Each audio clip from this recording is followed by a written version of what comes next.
Buenas tardes, mis amados hermanos, o buenas noches para los que ven el culto en la noche. Es un honor para mí nuevamente poder compartir con ustedes un mensaje de la palabra. Verdaderamente que este mensaje que Dios trajo o puso en mi corazón, he meditado mucho en él y quiero así que sea de edificación para cada uno de ustedes, mis amados, y el cual ha sido para mi edificación.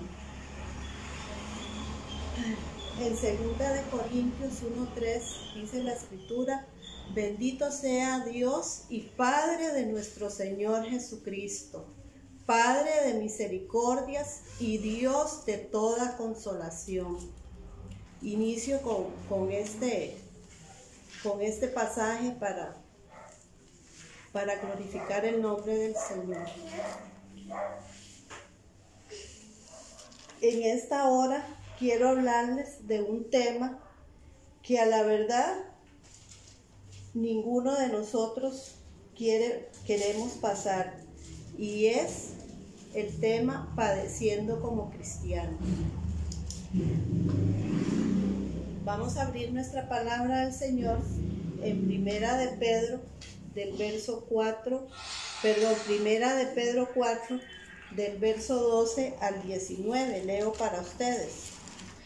Padeciendo como cristianos, amados, no os sorprendáis del fuego de prueba que os ha sobrevenido, como si alguna cosa extraña os aconteciese, sino gozaos por cuanto sois participantes de los padecimientos de Cristo, para que también en la revelación de su gloria os gocéis con gran alegría.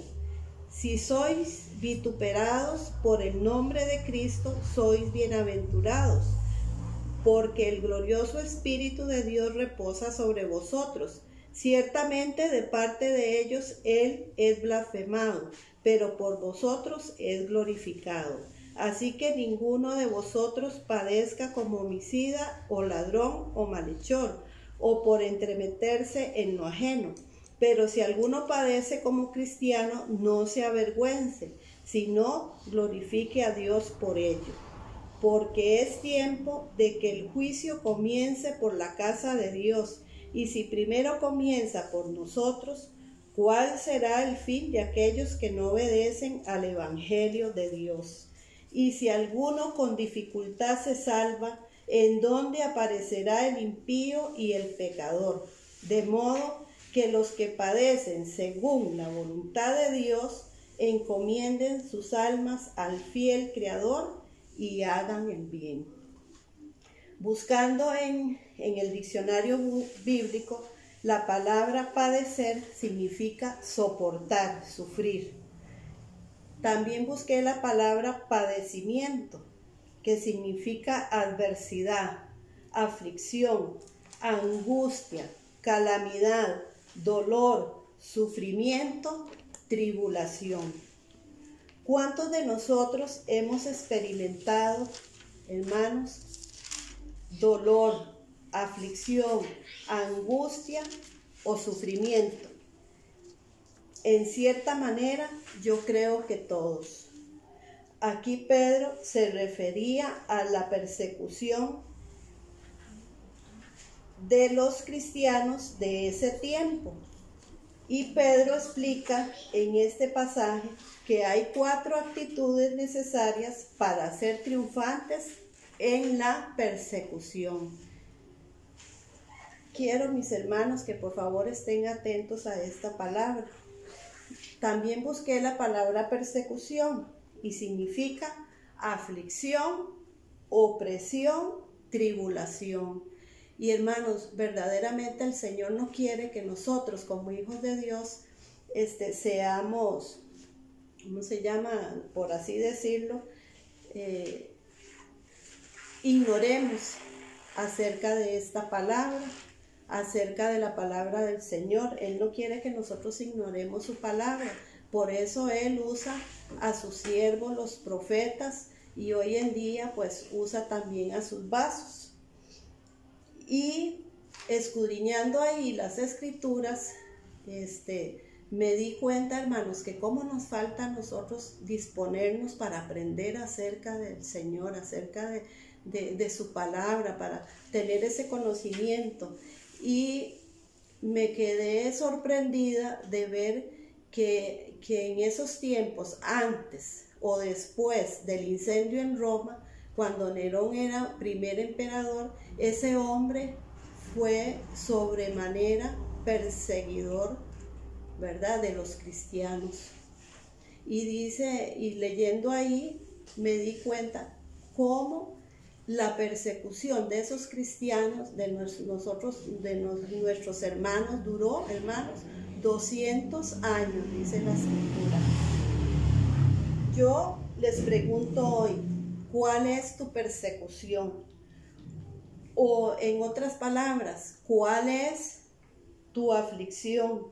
¿Cuál es tu opresión o tribulación? Vamos a analizar cada uno de estos versículos que se encuentran en esta carta. Cada uno de ellos para poder entender muy de cerca esa actitud que usted y yo debemos tener para ser triunfantes en la persecución. Dice, leo para ustedes el versículo 12 de Pedro. Amados, no os sorprendáis del fuego de prueba que os ha sobrevenido, como si alguna cosa extraña os aconteciese. La primera actitud que debemos tener para ser triunfantes en la persecución, en otras palabras, en cualquier aflicción, en cualquier opresión, en cualquier situación, es esperarla. Y yo subrayé aquí, como en este primer versículo, en el 12, como si alguna cosa extraña os aconteciese. Se refiere a cosas que puedan sucedernos en forma arbitraria. Las pruebas, mis hermanos, no son de forma accidental. Dios las permite para que sus hijos seamos aprobados, purgados y limpiados. Porque como digo yo, mis hermanos, cómo nos cuesta a nosotros perseverar de verdad en el Señor, cómo cuesta que esta carne, ¿verdad?, se sujete. La segunda actitud que debe tener un cristiano o cada uno de nosotros para ser triunfantes en persecución, ¿verdad?, cuando estemos siendo probados, es regocijarse en ella. Leamos el versículo 13. Dice, antes de eso voy a darle vuelta aquí a la hoja. Dice el versículo 13, si no, gozaos por cuanto sois participantes de los padecimientos de Cristo, para que también en la revelación de su gloria os gocéis con gran alegría. Yo subrayé aquí, cuanto sois participantes de los padecimientos de Cristo. Hermanos, el cristiano que es perseguido por su fe es compañero en la misma clase de sufrimiento que nuestro Señor Jesucristo soportó, que consiste en padecer por hacer el bien. Amén. Espero, hermanos, que me estén entendiendo. Vamos a ir a la palabra a buscar Mateo 5, del 10 al 12, donde nos confirma esto que yo les estoy diciendo. Yo aquí tengo ya separadito para no perderme, para ir más rápido. Mateo 5 dice, del 10 al 12. Dice la palabra, bienaventurados los que padecen persecución por causa de la justicia, porque de ellos es el reino de los cielos.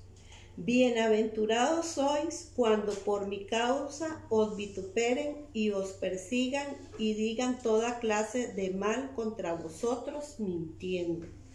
Gozaos y alegraos, porque vuestro galardón es grande en los cielos, porque así persiguieron a los profetas que fueron antes de vosotros. Amén, mis hermanos. Entonces, ¿por qué regocijarse en esta segunda actitud? Regocijarse, ¿por qué? Dice aquí, volvamos otra vez a 1 de Pedro 4, en el verso 13. Dice aquí la palabra del Señor, en la revelación de su gloria. Entonces, es decir, que debemos regocijarnos, hermanos, en la revelación de su gloria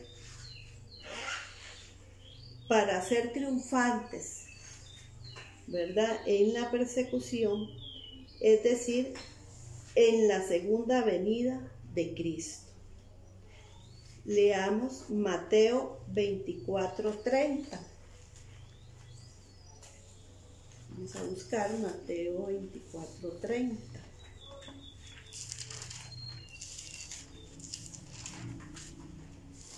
Leo para ustedes. Dice el versículo 30.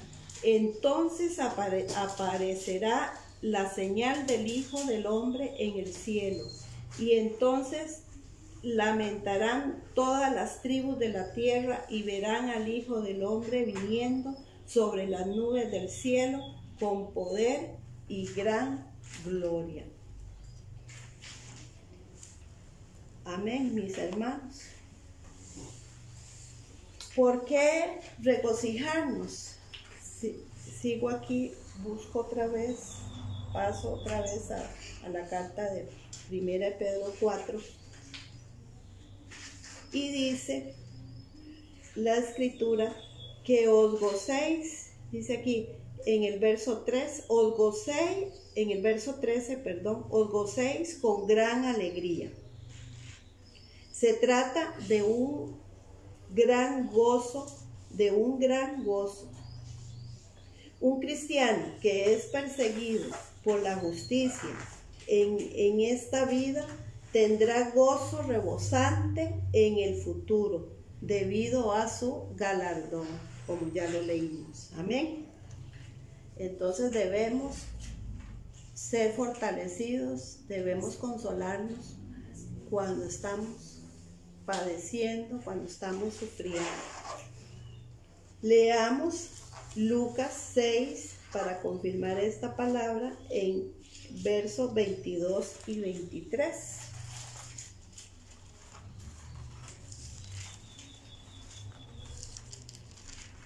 Lucas 6, 22, 23. Dice la escritura: bienaventurados los que ahora tenéis hambre, porque seréis saciados. El 22. Bienaventurados seréis cuando los hombres os aborrezcan y cuando os aparten de sí y os vituperen y desechen vuestro nombre como malo por causa del Hijo del Hombre. Gozaos en aquel día y alegraos, porque he aquí vuestro galardón es grande en los cielos, porque así hacían sus padres los profetas. Aleluya.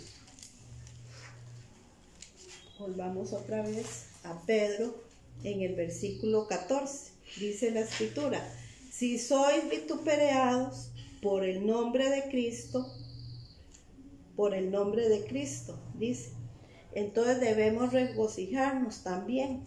Quiere decir que si somos insultados, mi amado hermano y hermana que me escucha, y tratados de forma injusta por ser representantes de todo lo que de todo lo que Cristo es, yo creo que vale la pena, mis hermanos. Sigue aquí en el versículo 14 y dice que sois bienaventurados. Se refiere que no es una felicidad general, más bien se trata de un beneficio específico por el sufrir por causa de Cristo. Aleluya. Bendito sea el Señor, de verdad, mis hermanos. Trae la aprobación de Dios. Todo esto trae la aprobación de Dios. Aleluya, mis hermanos. ¿Vale la pena padecer como cristianos? Yo creo que sí, mis hermanos. También dice aquí la escritura, en el versículo 14, también dice, por el glorioso Espíritu de Dios, por el glorioso Espíritu de Dios reposa sobre vosotros. Perdón, porque el glorioso Espíritu de Dios reposa sobre vosotros. ¿Cuántos creen eso? Por el glorioso Espíritu, es decir, el Espíritu que posee gloria. Oiga muy bien, mi amado hermano y hermana. Esto es cuando un creyente sufre. Vea qué bello lo que nos pasa. La presencia de Dios reposa en él en forma especial para darle fortaleza y resistencia físicamente hablando. Y un ejemplo que yo quise poner aquí en esta palabra es a Esteban, nuestro hermano Esteban. Vamos a buscar en Hechos 6, del 8 al 6, del 8 al 10, perdón. Vamos a ver lo que la escritura nos dice en Hechos 6. Hechos 6, del 8 al 10, dice: y Esteban lleno de gracia. Ya todos conocemos la historia, ¿verdad? De Esteban. Y Esteban lleno de gracia y de poder hacía grandes prodigios y señales entre el pueblo. Entonces se levantaron unos de la sinagoga, llamado de los libertos, y de los de Cirene, de Alejandría y de Cilicia y de Asia, disputando con Esteban. Pero vea qué precioso. Pero no podían resistir a la sabiduría y al espíritu con que hablaba. Amén, mis hermanos. Y dice también en Hechos 7,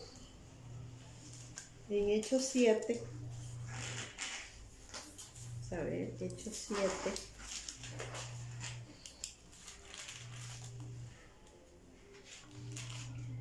Voy a leer aquí desde el 55, mis hermanos. Dice: pero Esteban, lleno del Espíritu Santo, puesto los ojos en el cielo, vio la gloria de Dios y a Jesús que estaba a la diestra de Dios, y dijo: he aquí veo los cielos abiertos y al Hijo del Hombre que está a la diestra de Dios. Entonces ellos, dando grandes voces, se taparon los oídos y arremetieron a una contra él, y echándole fuera de la ciudad, le apedrearon.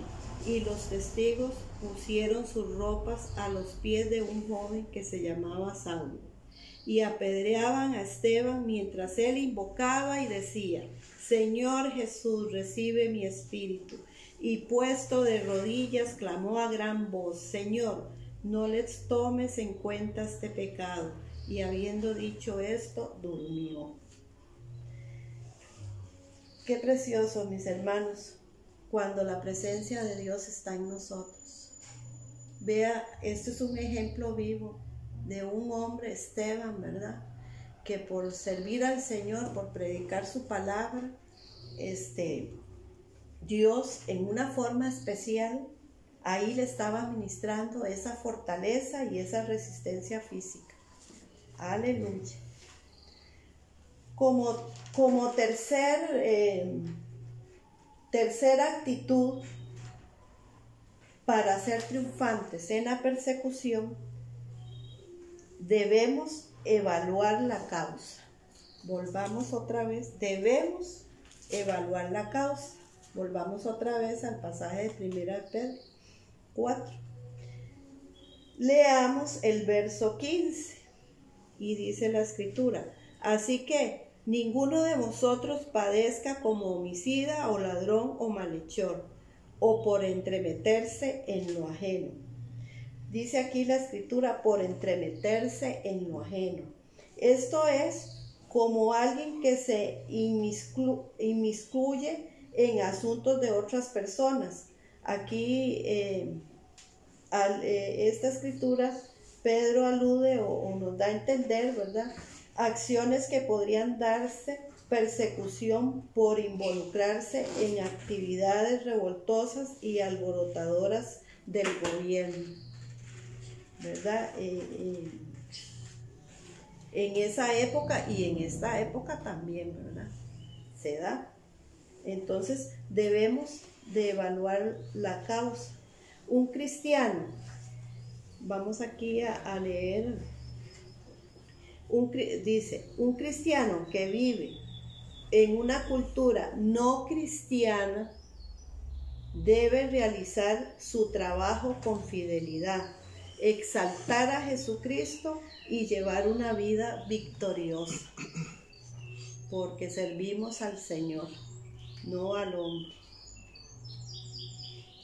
Leo para ustedes en el versículo 16, dice la escritura: pero si alguno padece como cristiano, y yo subrayé aquí, padece como cristiano, en los primeros días de la iglesia, cristiano era un término de burla que se daba a los seguidores de Cristo, pero nosotros hoy en día nos apropiamos con orgullo de este nombre. Amén. Y hoy en día también somos causa de burla para muchas personas, ¿verdad? Leo el versículo 17. Dice: porque es tiempo de que el juicio comience por la casa de Dios. Dice la escritura. Aquí yo subrayé el juicio que comienza por la casa de Dios, o el juicio de la casa de Dios, el juicio de la casa de Dios. Esto no quiere decir condenación, sino al escarmiento y a la purificación de la iglesia con la mano amorosa de Dios. Hermanos, cada uno de nosotros tenemos una vida, cada uno de nosotros pasamos por procesos. Yo no sé cuál será tu proceso, cuál será en este momento tu aflicción, tu persecución, tu dolor, pero vea qué tremendo lo que dice, el Señor quiere enseñarnos en esta carta, que eso nos va a servir, dice, para una purificación, pero con la mano amorosa de nuestro Dios.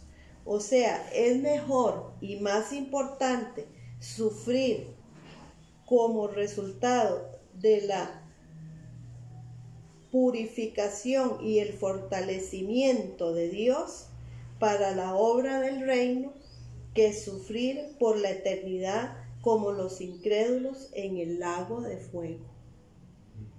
Amén, hermanos. Leo para ustedes el verso 18. Bueno, yo creo que no terminé de leer ¿verdad? Dice aquí el 17: porque es tiempo de que el juicio comience por la casa de Dios, y si primero comienza por nosotros, ¿cuál será el fin de aquellos que no obedecen al evangelio de Dios? Como ya dije, ¿verdad?, a los incrédulos. Leo el verso 18. Si el justo con dificultad se salva, ¿en dónde aparecerá el impío y el pecador? Si Dios juzga de forma tan enérgica y dolorosa muchas veces a su iglesia, que tanto ama, hágase esta pregunta: ¿cómo será su furia sobre los impíos?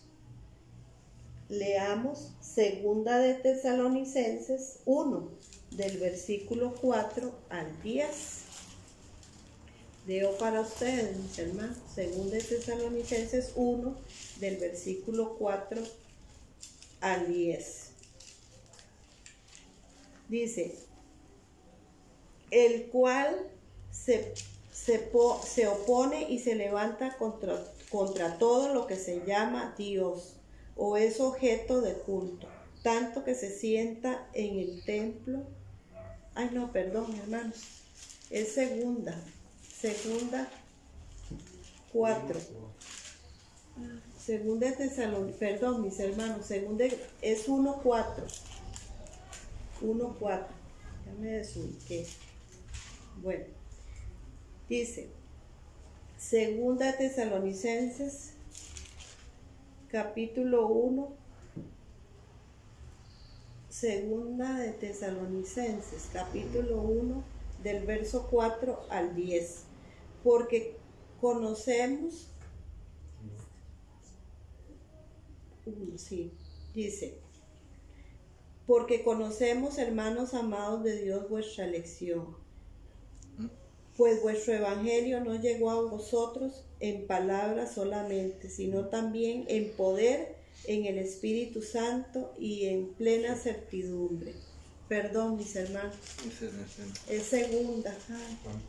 Aleluya, aquí ya, hermanos.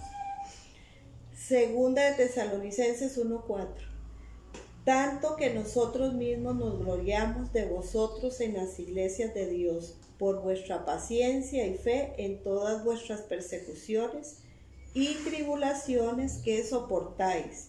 Esto es demostración del justo juicio de Dios, para que seáis tenidos por dignos del reino de Dios. Esto es para nosotros, ¿verdad? Por el cual asimismo padecéis. Porque es justo delante de Dios pagar con tribulación a los que os atribulan.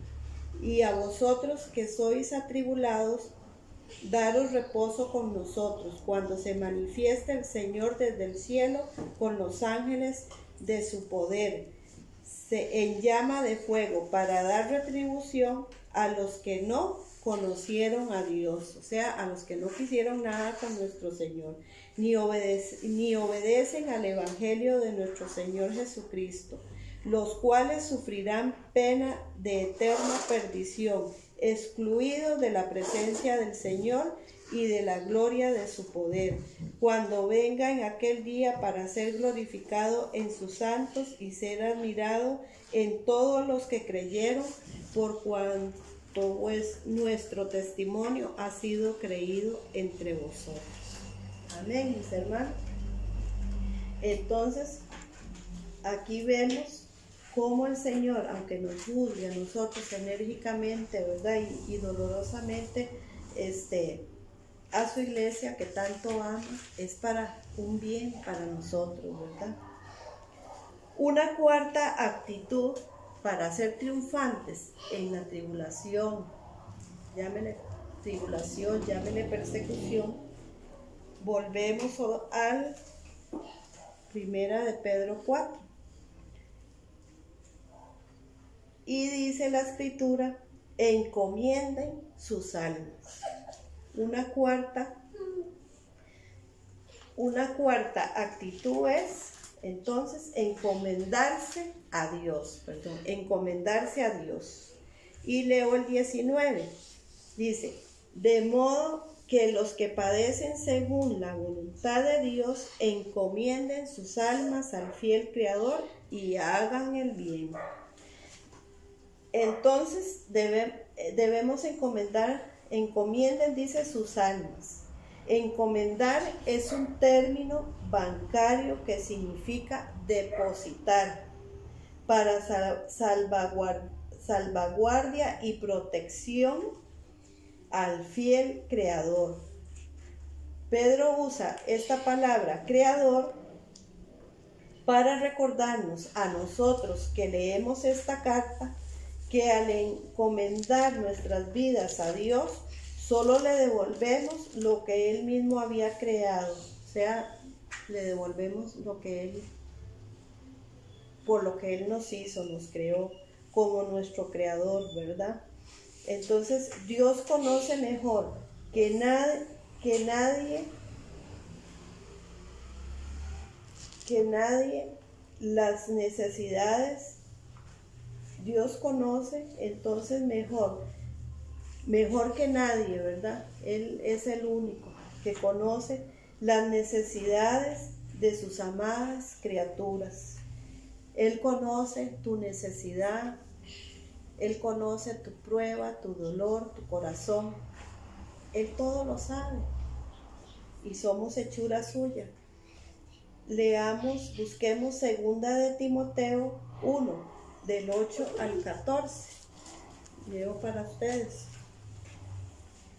2 de Timoteo 1, del 8 al 14. Por tanto, no te avergüences de dar testimonio de nuestro Señor ni de mí. Aquí es Timoteo, ¿verdad? Hablando. Preso suyo, si no participa de las aflicciones por el Evangelio según el poder de Dios, quien nos salvó y llamó con llamamiento santo, no conforme a nuestras obras, sino según el propósito suyo y la gracia que nos fue dada en Cristo Jesús antes de los tiempos de los siglos, pero que ahora ha sido manifestada por la aparición de nuestro Señor, de nuestro Salvador Jesucristo, el cual quitó la muerte y sacó a luz la vida y a la inmortalidad por el Evangelio, del cual yo fui constituido predicador, apóstol y maestro de los gentiles. Por lo cual asimismo padezco esto, pero no me avergüenzo, porque yo sé a quién he creído, y estoy seguro que es poderoso para guardar mi depósito para aquel día. Dice, retén la forma de las sanas palabras que de mí oíste y en la fe y amor que es en Cristo Jesús. Guarda el buen depósito por el Espíritu Santo que mora en nosotros. Aleluya. Entonces, mis hermanos, reflexionemos en esta palabra. Si estamos sufriendo, padeciendo como cristianos, alentémonos con esta palabra que se nos enseña para comportarnos como hijos amados, para que no nos avergoncemos de ser creyentes. Al contrario, que esta palabra nos llena de esperanza, saber que no es en vano que somos probados y que si por causa del Señor, de nuestro Señor Jesucristo, padecemos, pero más que dichosos por ser ¿por qué dichosos, hermanos? Porque un día estaremos con Él reinando por la eternidad. Que Dios bendiga su palabra, que Dios los bendiga a cada uno de ustedes, mis amados, y que el Señor nos ayude, porque estamos viviendo tiempos muy difíciles y hoy en día, mis hermanos, hay predicadores que, como digo yo, predican un evangelio light, ¿verdad? No vas a sufrir, no vas a sentir, no vas a padecer, pero sin embargo aquí la palabra del Señor nos enseña otra cosa, ¿verdad? Que tenemos que estar atentos, constantes, clamando al Señor y sirviéndole a Él con fe y más cuando, yo creo que cuando nosotros padecemos, mis hermanos, nos acercamos más al Señor, porque verdaderamente si el Señor Jesucristo sufrió por nosotros, ¿verdad? Para que hoy tuviéramos vida y vida en abundancia, seamos agradecidos y no descuidemos esta salvación tan grande, hermanos, más en estos tiempos difíciles donde hay tanta enfermedad, por ejemplo esta pandemia, ¿verdad? Que no se va pero el Señor tiene cuidado de los hijos que Él ama a nosotros. Amén. Que Dios me los continúe bendiciendo.